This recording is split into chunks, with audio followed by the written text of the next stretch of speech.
Olá pessoal, tudo bem com vocês? Bom, hoje na nossa aula de metodologia nós vamos discutir e aprender um pouquinho sobre o projeto de pesquisa, né? Então, a gente já falou, né, vem falando aí algumas aulas, né, sobre a questão de tema e problema de pesquisa, que são os dois pontos iniciais de qualquer pesquisa, de qualquer projeto. Mas hoje o que eu vou mostrar para vocês é exatamente a estruturação de um projeto, né? Então, como montá-lo, como ele deve ser produzido, tá? E isso, claro, vocês vão lá na frente, né? Só quando forem fazer, né, pensar no seu TCC, vocês vão ter que, obviamente, construir um projeto, né? Então, como é que funciona isso? Como é que é essa estrutura? Como é que se organiza efetivamente um projeto de pesquisa, né?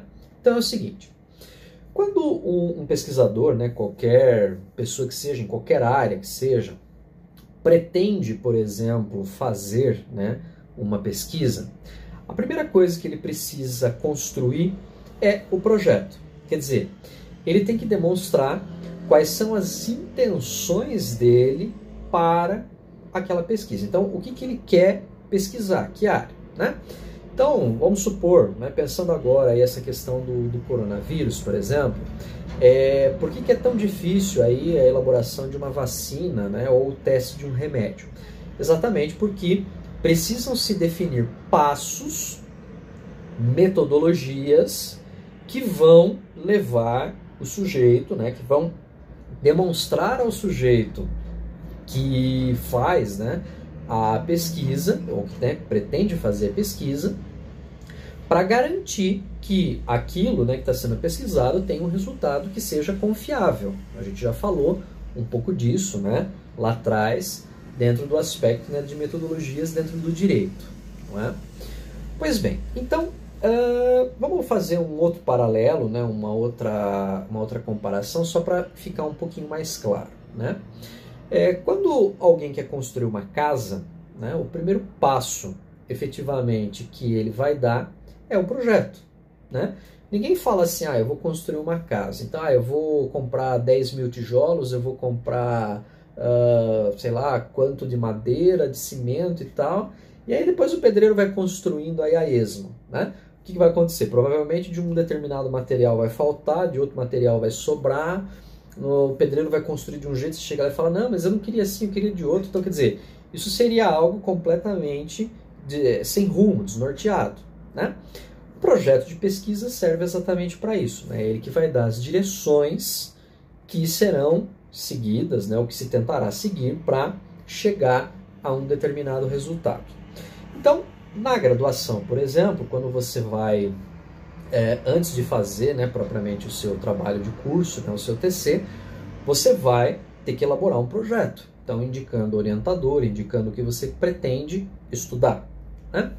Se você amanhã tiver a intenção de fazer um mestrado, doutorado, para você entrar num programa de mestrado, doutorado, a primeira coisa exigida é exatamente você apresentar um projeto que seja de acordo com aquilo que a gente chama de linha de pesquisa daquele programa de mestrado ou doutorado. Quer dizer, você tem que apresentar algo que pertença, né, que faça parte dos objetivos que aquele determinado programa de pós-graduação estrito sensu apresenta, né?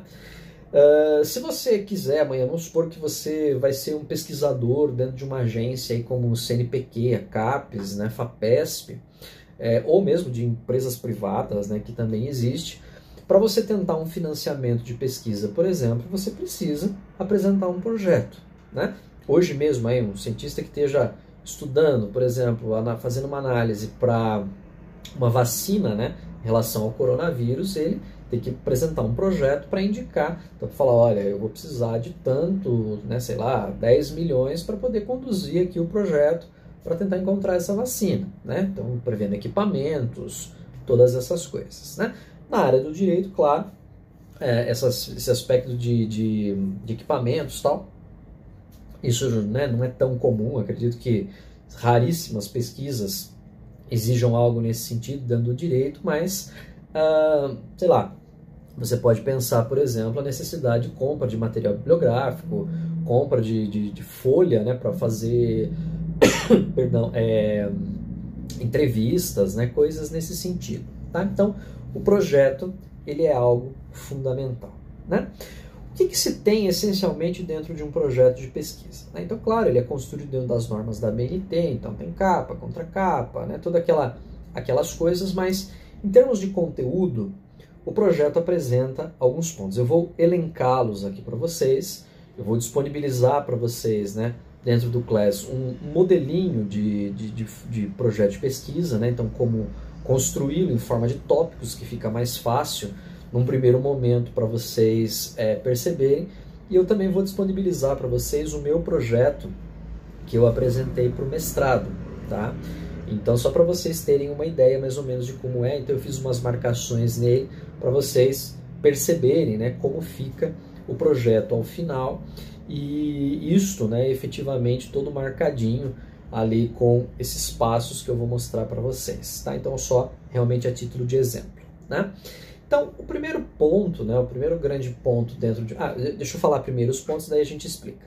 Então, o projeto ele tem que ter título, né, que vai ser o nome que vai vir na capa do trabalho, obviamente. Tema, então, a definição da área a ser pesquisada. O problema, que lembre-se, é a pergunta que você tem que fazer dentro daquela área. Então, obrigatoriamente, é uma pergunta, obrigatoriamente tem que ter um ponto de interrogação no final, né? A justificativa, então, por que esta pesquisa é importante, em que ela vai contribuir, né? Hipóteses, então, uma possível resposta. Você, como pesquisador, você acha que essa pergunta que você fez se responde como? E aqui, por enquanto, é só uma hipótese, é só uma resposta provisória, que ao final da pesquisa você vai, né, confirmar ou não. Né? Então, é só realmente uma hipótese. Aí vem os objetivos, geral e específico, que é mostrar o que se quer alcançar, né, com essa pesquisa. Então, né, como é que são os passos que você vai seguir para alcançar isso. A metodologia, que é a descrição, né, dos métodos. Então, o que eu vou fazer? É uma pesquisa de campo, uma pesquisa bibliográfica, vai envolver laboratório, vai envolver teste com pessoas, teste com humanos. Então, na metodologia, isso vai ser descrito. Né? Um cronograma. Então, né, uma descrição de quanto tempo essa pesquisa vai demorar 6 meses, 1 ano, 10 anos, vamos supor que sejam 6 meses, no primeiro mês eu vou fazer isso, no segundo mês eu vou fazer isso. Então, principalmente, né, quando você está pedindo dinheiro para uma agência de fomento, né, uma agência de pesquisa, isso é muito importante, porque o cara coloca lá, eu vou fazer uma pesquisa, ela vai demorar 50 anos, e eu preciso de 1 milhão por ano para fazer a pesquisa. Quer dizer, tá, qual que é a justificativa disso? Esse cronograma vai se executar como? Porque o cara, sei lá, ele está pensando em se sustentar por 50 anos. Então, obviamente, isso precisa estar, né, ser descrito dentro da metodologia e precisa ter um cronograma demonstrando como, né, esses recursos vão ser utilizados, quanto tempo a pesquisa vai demorar e por aí vai. Né? E ao final, referências preliminares. Então, quer dizer, que indicações, né, que obras, que leituras, que material você já conhece dentro desse campo que você quer pesquisar, para indicar, obviamente, que você tem algum conhecimento naquilo, que você não é alguém que está chegando, né, para discutir algo que você não tem conhecimento nenhum. Tá? Então, essencialmente são esses os passos. Então vamos ver de forma um pouquinho mais detalhada, né, cada um desses itens. Bom, uma coisa que o pessoal confunde muito está ligado à questão de título e tema, né? A famosa questão de redação, né? A professora pede uma redação, olha, o tema da redação é família. O cara põe o título da redação, minha família. Então, tome cuidado com isso, né? O que eu quero dizer é o seguinte, quando eu falo sobre tema e título, o título é um nome genérico que vai na capa do trabalho, não é? Como eu mostrei para vocês lá, a minha monografia, né? É um tema, um nome que vai na capa do trabalho que, obviamente, ele tem que representar, ele tem que indicar alguma coisa com relação ao trabalho que está ali, né?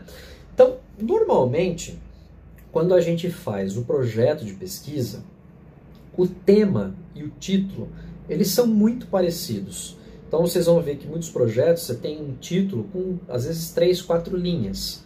Por quê? Porque é importante que a pessoa que vai receber o seu projeto, seja eu, professor orientador, seja uma agência de fomento, seja o cara que está lá te entrevistando para o mestrado, doutorado, quando ele bater os olhos naquilo, ele já saiba sobre o que você quer trabalhar. Então, normalmente, no projeto, tema e título são muito parecidos. Depois, no trabalho final, mas quando você escreve um livro, sei lá, alguma coisa nesse sentido, aí você dá um título mais fantasia, né? Um título mais bonitinho, assim, vamos dizer assim, para você vender a sua ideia, né? Mas é importante fazer aí essa distinção que não necessariamente o título ele é igual ao tema, né? Na verdade, são coisas diferentes. Então, o tema, vocês estão pensando aí, né, em alguma coisa que agrade vocês para pesquisa. Pois bem, tendo o tema, você então tem a problematização. Você tem a pergunta que você deve fazer para este tema, né? O que eu quero dizer com isso? Toda pesquisa ela nasce de uma dúvida.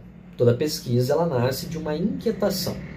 Então, se eu não tenho uma dúvida, se eu não tenho algo que perguntar, isso significa que, para mim, eu tenho todas as respostas. E esse é um grande problema nosso aqui no Brasil, porque muitas pesquisas, muitos pesquisadores começam a fazer pesquisa para tentar provar ou tentar justificar o que ele acha, e não para demonstrar ou para encontrar uma verdade sobre um determinado assunto. Então a gente tem muita pesquisa viciada no Brasil, exatamente porque o cara, ele parte do pressuposto e fala assim, olha, eu penso que é assim, o que deveria ser uma hipótese, e ele faz de tudo para provar que o que ele acha é real. Então a gente tem muita pesquisa com dados falsificados, a gente tem muita pesquisa que não leva a nada, porque o cara ele começa a pesquisar, vê que ele está errado, aí ele abandona, porque ele acha que vai ser, nossa, né, um problemão ele ter errado. Na verdade, gente, dentro da ciência, seja uma resposta positiva, seja uma resposta negativa, né, ela sempre é boa, né? Quer dizer, salvo engano, o Thomas Edison, né, quando, né, numa entrevista, numa fala dele, alguma coisa assim, quando perguntaram para ele alguma coisa assim, mais ou menos, né? Nossa, o senhor tentou tantas, né, lâmpadas, né, tantas formas de construir uma lâmpada e nunca conseguiu, e só depois da milionésima tentativa que você conseguiu, né? O que você tira disso? Ele falou, olha, eu aprendi que existem 999 formas de não se fazer uma lâmpada, né? Então, quer dizer, não é que o erro seja ruim, muito pelo contrário, o erro é extremamente positivo para o processo científico, né? Então, daí a pergunta. Então, eu tenho uma pergunta. Olha, né, será que isso aqui é desse jeito? Então, aí eu vou pesquisar e eu posso chegar ao resultado final e falar assim, não, eu estava enganado, sem nenhum problema, né? Ou falar, não, realmente é assim, tá? Então, é importante entender isso daí, né? Além disso, então, vem a justificativa.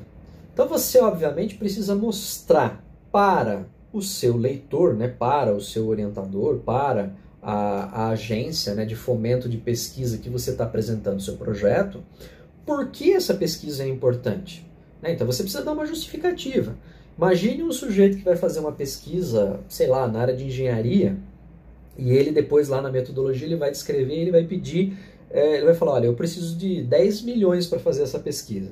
Então, se ele não apresentar uma boa justificativa, eu vou olhar para aquilo e vou falar assim, viu, mas isso aqui não serve para nada, né? Então, obviamente, ele precisa justificar para demonstrar que aquilo que ele quer analisar é importante, né? Então, uma boa justificativa é fundamental dentro de qualquer pesquisa, tá certo? E aí, imediatamente após a justificativa, vem as hipóteses, né? Então, a hipótese, como eu já expliquei para vocês, é uma resposta provisória à sua problematização. Então, ante a pergunta que você fez, você vai levantar uma hipótese. Você vai realmente dizer assim, olha, possivelmente, talvez, né, acredita-se que essa pergunta se responde assim, né? Então, lembre daquela brincadeira que eu fiz com vocês, uma das nossas primeiras aulas, né, sobre o giz. Então, a pergunta, né, o giz, se eu soltar, o que vai acontecer? A pergunta, não sei o que vai acontecer. Quais são as hipóteses? Ele vai ficar parado, vai subir, vai cair, vai para um lado, vai para o outro. Então, Aí só depois da pesquisa que eu vou ter realmente a resposta. E que eu vou saber qual é a resposta correta. Então a hipótese é uma possibilidade. Pode ser que isto se responda desse jeito. Tá? Pois bem, descrito então título, tema, problema, justificativa e hipóteses, vêm os objetivos. Né? Então nós dividimos os objetivos em dois grupos. O objetivo geral e o objetivo específico. O objetivo geral, que é um só, é você demonstrar o que você quer alcançar com a sua pesquisa. Né? Então, dentro da área que você quer o quê? Você quer contribuir com o quê? Né? Com o direito civil, com o direito penal, por que é importante? Então, isso se une também à justificativa. Tá? Os objetivos específicos, normalmente nós colocamos 3 pontos aos quais você, pesquisador, né, quer discutir dentro do seu trabalho, que normalmente serão transformados depois em capítulos do seu trabalho. Então, normalmente, quando a gente coloca os objetivos específicos, então, o primeiro objetivo vai ser o primeiro capítulo, o segundo objetivo, segundo capítulo, e terceiro objetivo, terceiro capítulo. Né? Então, por exemplo, eu estou terminando de orientar uma aluna dentro de uma pesquisa que ela fez, que ela quis fazer, sobre a eficácia e efetividade da Lei Maria da Penha. Né? Então, primeiro objetivo específico dela era qual? Identificar o histórico da violência praticada contra a mulher no Brasil. Então, basicamente, esse é o primeiro capítulo dela. Então, ela fez uma análise sobre a violência contra a mulher no Brasil. Segundo objetivo específico, compreender os aspectos da promulgação da Lei Maria da Penha e seus aspectos jurídicos. Então, no segundo capítulo, ela discute o que? Ela vai mostrar que quando a lei foi publicada, por quê, uma ideia geral do que ela resume, o que ela tenta combater e tal. Depois, o terceiro objetivo dela era qual? Analisar se os dispositivos previstos na lei estão, né, sendo eficazes no combate à violência contra a mulher. Então, esse é o terceiro capítulo dela. Ela faz uma análise exatamente sobre, olha, a gente tem um histórico assim, a partir do momento que entra a lei, qual é o resultado que está tendo? Né? Então, veja que ela trabalhou como hipótese o fato de que a Lei Maria da Penha ajudou, né, a melhorar muito o aspecto do combate à violência contra a mulher no Brasil. Resultado final dela, ou vai confirmar isso, ou não vai confirmar isso. Ou a hipótese dela está certa, que a lei teve uma eficácia efetivamente contra isso, ou a hipótese dela vai estar errada. A lei não teve a eficácia que se esperava. Repare que, se ela chegar a essa conclusão de que a lei não teve a eficácia esperada, não significa necessariamente que a pesquisa dela está errada. Não, significa que ela entendeu agora que aquilo que se achava que era uma coisa maravilhosa não está sendo tanto assim. E ela vai apontar porquês. Né? Ou se ela chegar ao resultado e falar, não, realmente a lei está tendo, né, um resultado positivo, ela vai falar, bom, legal, tem como melhorar mais, ou tá bom assim. Então, perceba que o objetivo da pesquisa é esse, é entender o que está acontecendo, e não justificar o que você acredita.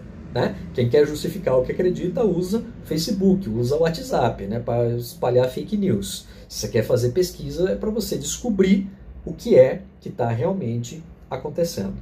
Né? Pois bem, feitas os objetivos, vem a metodologia. Então, como é que vai ser a sua pesquisa? Você vai fazer uma pesquisa de campo, vai envolver entrevista com pessoas, então você tem que fazer a descrição de como vai ser feita a coleta de dados, como é que vai ser feita a análise, métodos estatísticos e tal. Você vai fazer uma pesquisa bibliográfica, então você vai pesquisar, por exemplo, só livros dentro de uma área específica. Você vai pesquisar só legislações que foram publicadas no Brasil e nos Estados Unidos, por exemplo. Então você vai descrever na metodologia que forma será conduzida a sua pesquisa. Né? Você vai descrever se envolve, por exemplo, dinheiro, se envolve, como eu falei, né, alguém que vai fazer uma pesquisa na farmácia que envolve uso de animais, por exemplo. Então tem que ter uma descrição, né, sobre elementos de bioética, né? Então, como é que vai ser feito isso? Como é que, o que vai acontecer com esses animais? Como é que eles serão tratados? Depois, quando a pesquisa se aprovada com animais, como é que ela vai passar a ser feita com humanos? Como é que se estabelecem critérios, por exemplo, do uso de placebo, né? Então, eu tenho lá um grupo de controle. O que é isso? Eu tenho 10 pessoas que vão tomar o remédio e 10 pessoas que vão tomar placebo. Então, eu quero ver o que acontece, como é que essas pessoas vão ser divididas. Então, perceba que o aspecto metodológico ele é extremamente importante, porque ao ler a metodologia que foi usada numa pesquisa, eu consigo depois reproduzi-la, para exatamente eu poder testar e ver se aquilo é verdadeiro ou não. É exatamente por isso que se descobre que muitas pesquisas, às vezes muitas coisas são falsas, né? O sujeito falsificou dados para, como eu falei, né, justificar o que ele acredita e não mostrar o que é a realidade, tá? Muito bem. Aí vem a pergunta, em quanto tempo você vai demorar para fazer essa pesquisa? Então aí vem o cronograma, né? Então pensem, por exemplo, o seguinte, vamos supor que vocês tenham que entregar o projeto de vocês no primeiro semestre, quando vocês estiverem no 4º ano. E vocês têm que entregar a sua pesquisa final, né, o resultado final do TC, em julho do ano que vocês estiverem no 5º ano, né? Então repare, por exemplo, que a tua pesquisa pode ter no máximo duração de 1 ano, né? Então você vai colocar, olha, no junho de 2023, eu vou começar a pesquisar isso, depois eu vou não sei o que, em agosto tal, em setembro, para chegar em agosto de 2024 eu entregar o resultado final, né? Tem pesquisas, por exemplo, que demoram anos para serem realizadas, né? Então, por exemplo, a pesquisa sobre o genoma humano, ela demorou, salvo engano, uns 5 anos, alguma coisa assim, só para coletar os dados, né? Só para coletar material genético ao redor do mundo, para daí começar a ser estudado, né? Então, o cronograma é muito importante para que se defina, para que se consiga definir exatamente aonde se quer chegar e como vai se chegar em quanto tempo, tá? E que recursos vão ser utilizados e por aí vai, beleza? E ao final, como eu falei, vem as referências preliminares. Claro, é uma indicação de obras, de materiais de referência que você já tem dentro da área. Então, principalmente, se você vai fazer um mestrado, um doutorado, você precisa mostrar que você já tem conhecimento naquela área, né? Eu vou fazer uma pesquisa dentro do direito ambiental. Aí você apresenta um projeto, o cara fala, tá, mas o que você já leu dentro do... nunca li nada, eu quero começar a partir de agora. Ele vai falar, viu, você não tem conhecimento nenhum sobre isso, você não vai entrar aqui para pesquisar, né? Mesmo na graduação, quando você for, né, apresentar efetivamente seu projeto de pesquisa lá na frente, você tem que mostrar que você já tem algum conhecimento daquilo, né? Então, algumas referências você vai obrigatoriamente ter que apresentar ali, né? Então, aqui está uma descrição, né, da estrutura do projeto. Como eu falei para vocês, eu vou postar aí os modelinhos para vocês darem uma olhada, tá? E aí, durante a aula, a gente vai conversar um pouco melhor também sobre isso, né, durante o nosso horário da aula ao vivo, para vocês compreenderem mais e melhor, efetivamente, como se faz o projeto, para daí depois a gente ver nas próximas aulas o resultado disso, né, que vai ser a construção da monografia, da tese, da dissertação ou de um artigo, tá bom? Então, essa é a nossa temática, essa é a nossa discussão para a aula de hoje, beleza? Grande abraço para vocês, né? Boa semana, bons estudos e até a próxima. Tchau, tchau.